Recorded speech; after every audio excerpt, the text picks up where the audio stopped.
আমি তখন ছোট আর কি। আমার বাবা তো আবার জাল পাইতো, বুঝছেন, মাছ ধরতো। আমিও 25শে মার্চে সেই কালো রাত্রিতে আমি এই পাগলা শ্যামপুর আছে না, সেইখানে আমার বাবার সাথে জাল পাই ওই রাত্রি।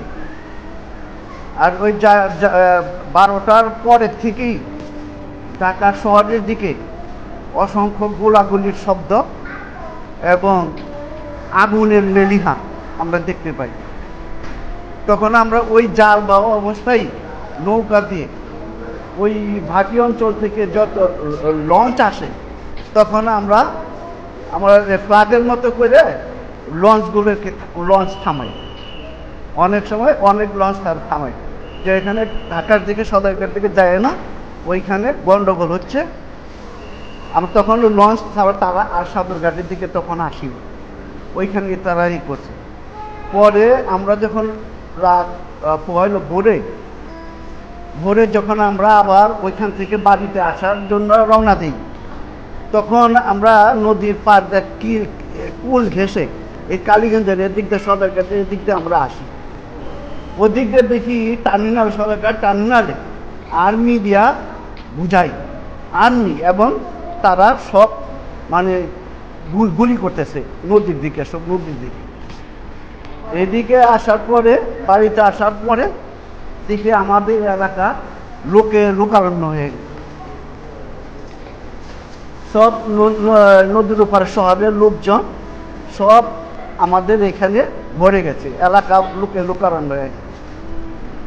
তারপরে এই লোক দেখে আমাদের এখানে যার বাড়িতে আমরা তাদেরকে আশ্রয় দিই।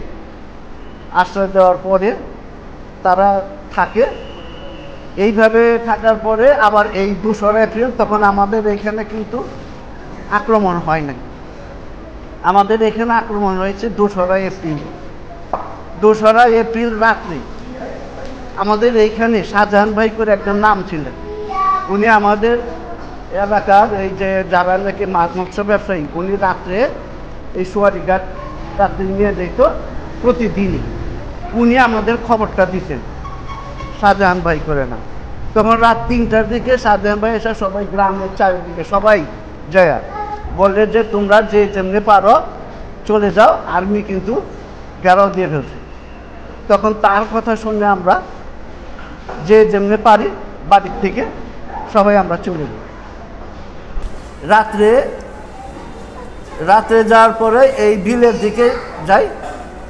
বিলের দিকে যাওয়ার পরে যখন রাত পোহানো শুরু হয়েছে, হালকা হালকা একটু অন্ধকার, তখন আমরা দৌড়াই এবং ওই সময় গোলাগুলিটা শুরু হয়।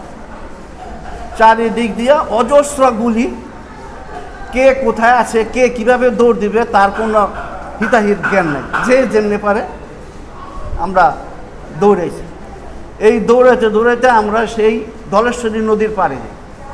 ধলেশ্বরী নদীর পাড়ে দেখি লোকারণ্য অজস্র কালো হয়ে গেছে। আবার সেই দিন আকাশ ছিল খারাপ, নদীতে ঢেউ, অন্ধকার। ওইখানেও ওই আমাদের শেখানগর বরামের ওই এলাকার যারা লোকজন আছে, তারাও নৌকা নিয়ে এই লোকজনকে নদী পার করতেছে ওই ঢেউয়ের মধ্যেই। এইভাবে গিয়ে আমরা ওই নদী পার হইয়া আমরা যাই বিক্রমপুরে আমরা থাকি। ওই দিন থাকি। আবার বিকেলবেলা যার জন্য আমরা একটা গ্রুপ বানাইলাম যে আমরা চলো আমরা হাঁটতে হাঁটতে ইন্ডিয়া চলে যাবো, এরকম একটা ছিল। সবাই আমরা ইন্ডিয়া চলে যাবো, হাঁটতে হাঁটতে চলে যাবো। পরে বিকালবেলা আমরা সেই ইন্ডিয়া হাঁটা শুরু করলাম। রাত্রে সন্ধ্যার পরে আমরা আগলা গেলাম। তুমি ছিল কিনা জানি না। আগলা গিয়া আমরা আমাদের গ্রুপে যারা ছিল, যারা আমাদের সাথে ছিল, আগলা স্কুলে গিয়ে আমরা আশ্রয় নিই। আগলা স্কুলে আশ্রয় নেওয়ার পরে রাত্রে আমাদের ওইখানকার কিছু লোকজন বলে যে মহিলা আলাদা থাকবে স্কুলের মধ্যে আর পুরুষ আলাদা থাকবে। তখন আমরা চিন্তা করে গেলাম কি ব্যাপার, আমাদের যার ফ্যামিলি একসাথে থাকবে কিন্তু মহিলা আলাদা আবার পুরুষ আলাদা, এই ধরনের তো ইয়ে না। তখন আমাদের মুরব্বী আসলো হরিদাস যেটা আসলো, তখন উনি একটা প্ল্যান করলো কি না আমরা এইভাবে থাকবো না, আমরা একটা বুদ্ধি করি যে আমরা ওই আগ্রাস থেকে হিন্দু লোক আসছে আমাদের নেওয়ার জন্য আমরা তার সাথে চলে যাব।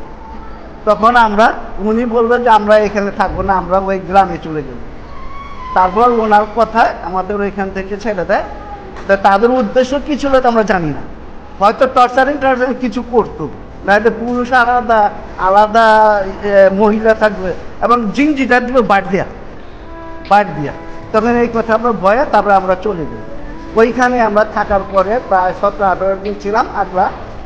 এর মধ্যে কিছু লোক যে প্রভু ছিল আরো কয়েকজন, তারা চলে গেল, তারা ইন্ডিয়া চলে গেল, হাঁটতে হাঁটতে তারা ইন্ডিয়া চলে গেল। আমরা প্রায় ওইখানে 17-18 দিন ছিলাম। 17-18 দিন থাকার পরে আমরা আবার বাড়িতে আসলাম। বাড়িতে আসার পরে 1-2 দিন ছিলাম। বাড়িতে আসার পরে দেখি আমাদের এখানে লুটপাট করে সব কিছু নিয়ে গেছে। আমার যার গরু আছিল, কাবলা ছিল, সব নিয়ে গেছে, টিনের চাল টাল সব নিয়ে গেছে। দিয়ে সব মানুষ আগে চুঙ্গার ভিতরে বাঁশের ভিতরে টাকা জমাইতো, ওই বাঁশ কাইটা পর্যন্ত নিয়ে গেছে। হ্যাঁ, ওইখানে 1-2 দিন থাকার পরে আবার আর্মিরা আবার আসা শুরু করে।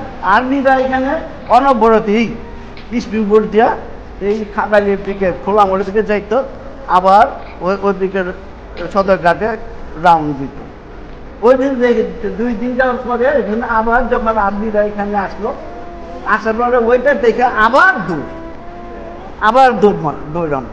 এইভাবে আমাদের এই 9 মাস আমরা কোনো দিন আমরা বাড়িতে থাকতে পারছি, আবার কোনোদিন বাড়িতে থাকতে পারি নাই।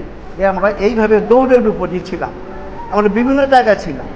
আমরা ছিলাম পশ্চিম দিয়ে ছিলাম, এই যে কেরানীগঞ্জে পশ্চিম দিয়ে ছিলাম, তারপরে যে অলাইতা ছিলাম। এইভাবে যেমনি যেখানে যার সুবিধা তারা বিভিন্ন জায়গায় পলে আছে।